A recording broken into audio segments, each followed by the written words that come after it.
கேட்கிறவன் கேணியனா இருந்தா ஈழத்தில தங்கமழை பெய்யுதான் என்று கூறுவார்கள். தமிழ்நாட்டு ஊடகங்களே, உங்களுக்கு ஒரு கையெடுத்து கும்பிடு. நீங்கள் நிச்சயமாக உங்களோட ஊடக வளர்ச்சி நான் பாராட்டுறேன். ஆனால் ஊடகத்தில் ஒரு நியாயம் ஒன்று இருக்குது. அந்த நியாயத்தை பாதுகாக்க பாருங்கள்.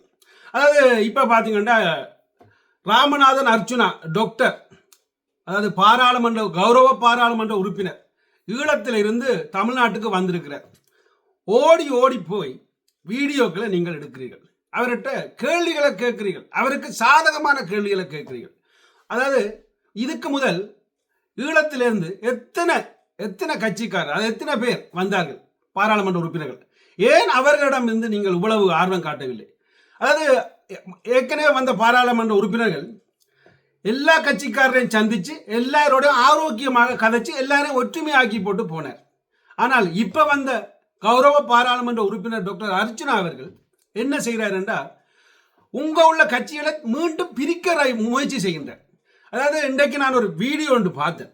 அதாவது மன்னிச்சு கொள்ளுங்க நான் சொல்றேன், விடுதலை சிறுத்தையில் எனக்கு ஒரு பெரிய ஒரு மரியாதை வந்ததும் காரணம் இதுதான். அதாவது அதாவது முதலமைச்சர் விஜய்க்கு முன்னால வந்து அந்த எங்களில் பற்றி கதைச்சது, அதாவது வன்னி அரசு அவர்கள் கதைச்சதை பற்றி, அதுக்கு பிறகுதான் அவர்கள் ஒரு மரியாதை வந்தது.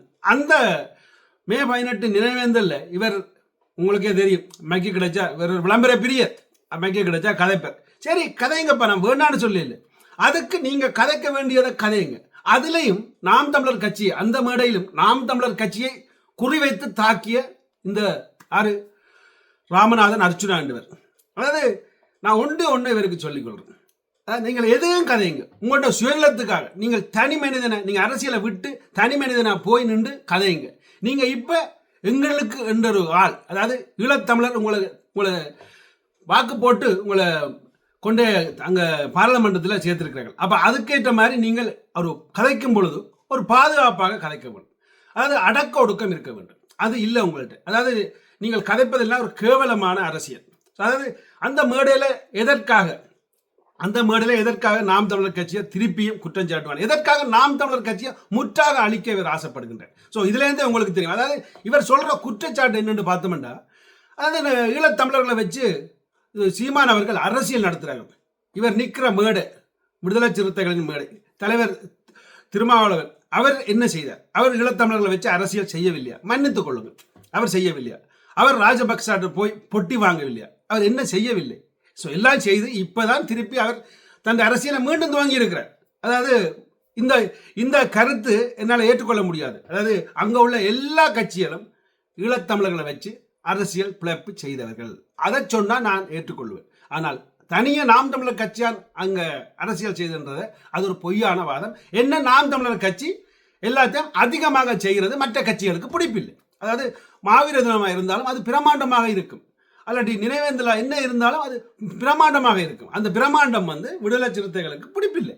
ஸோ அங்கே சேர்ற மக்கள், அங்கே சேர்ற கூட்டம் அவர்களுக்கு பிடிப்பில்லை. ஸோ அப்போ அதை நீங்கள் அவர்களை போய் என்ன பொறுத்தவரையில் அங்கே உள்ள கட்சிகள் எல்லாம் ஒன்று சேர்ந்தால் மட்டும்தான் ஈழத்தமிழருக்கு ஒரு தீர்வு கிடைக்கும் என்றதை நான் ஏற்கனவே ஒரு வீடியோவில் போட்டிருக்கேன். அப்போ அப்படி ஒரு ஒற்றுமையை உருவாக்குறதை விட்டுட்டு அங்கே போய் பிரிவினவாதத்தை உருவாக்குறதுக்கு போய் நிற்கிறீர்கள். அதாவது ஊடகங்களே ஒன்று சொல்கிறேன், இவர் சொல்றது எல்லாம் உண்மை என்று நம்பி நீங்களும் இதுதான் இவர் தான் ஒரு ஆள் எல்லாத்தையும் சொல்றாருன்னு நினைக்கக்கூடாது. இவருடைய கருத்துக்கள் எல்லாம் உண்மைக்கு புறம்பானவை, மாற்று கருத்தில். இந்த அர்ச்சுனா ராமநாதன் அவர்களுக்கு என்ன சொல்றேன், கௌரவ பாராளுமன்ற உறுப்பினரே, முடிந்தவரை அங்க எங்கண்ட சொந்தங்கள் கேம்பில் இருக்கிறார்கள், அகதி முகாமில் இருக்கிறார்கள். ஸோ அந்த அகதி முகாமில் உள்ள எங்கள் சொந்தங்களுக்கு போய் அவர்கள் இந்த பிரச்சனையை கேளுங்க. அவர்களுக்கு ஏன் நெசிலிட்டி கிடைக்கல, அல்லாட்டி ஏன் இலங்கை பாஸ்போர்ட் கிடைக்கல, அல்லாட்டி ஏன் அவர்கள் அங்கே என்ன இருக்கிறார்கள், இப்பான இலங்கையில யுத்தம் முடிந்து விட்டது, வாங்க சொந்த ஊருக்கண்டு கேளுங்க. அவர்களை கேட்டு அவர்களை கூட்டிக் கொண்டு போக ஏற்பாடு செய்யுங்கள். இப்ப சிறை அடைக்கப்பட்டிருக்கார்கள் தமிழ்நாட்டில். அதாவது அங்க குடியுரிமையை கொடுக்காம படிக்க டாக்டரோ அதோ இதோ ஒரு படிப்புக்கு பெரிய அளவில் ஆதரவு கொடுக்கக்கூடிய இடம் அங்கு இல்லை என்றதை எங்களுக்கு எல்லாருக்கும் தெரியும். அப்படி கஷ்டப்படுற மக்களை போய் சந்திங்க. நீங்கள் அதை சந்திக்க மாட்டீங்க. ஏன்னா உங்களுக்கு தேவை புகழ். அதாவது உங்களை நீங்களாக புகழாக பரப்ப நீங்க ஆசைப்படுறீங்கன்றது எங்களுக்கு திட்ட தெளிவாக இருக்கு. தமிழ்நாட்டு மக்களை உங்களுக்கு இன்னும் ஒரு விடயத்தை நான் இதில் சொல்ல விரும்புகிறேன்.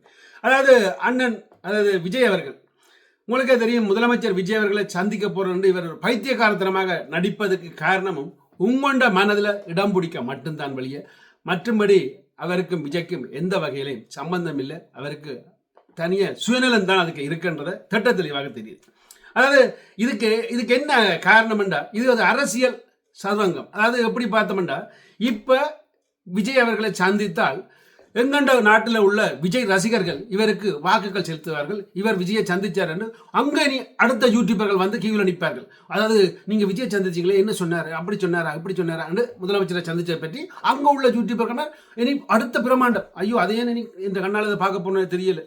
அதாவது அப்படி இவர் ஒரு தற்புகழ் நாடி பல விடயங்களை சாதிச்சு கொண்டு போறார் என்றதை உங்கள்கிட்ட சொல்லிக்கொண்டு, தயவு செய்து தமிழ்நாட்டு ஊடகங்களே கேளுங்க.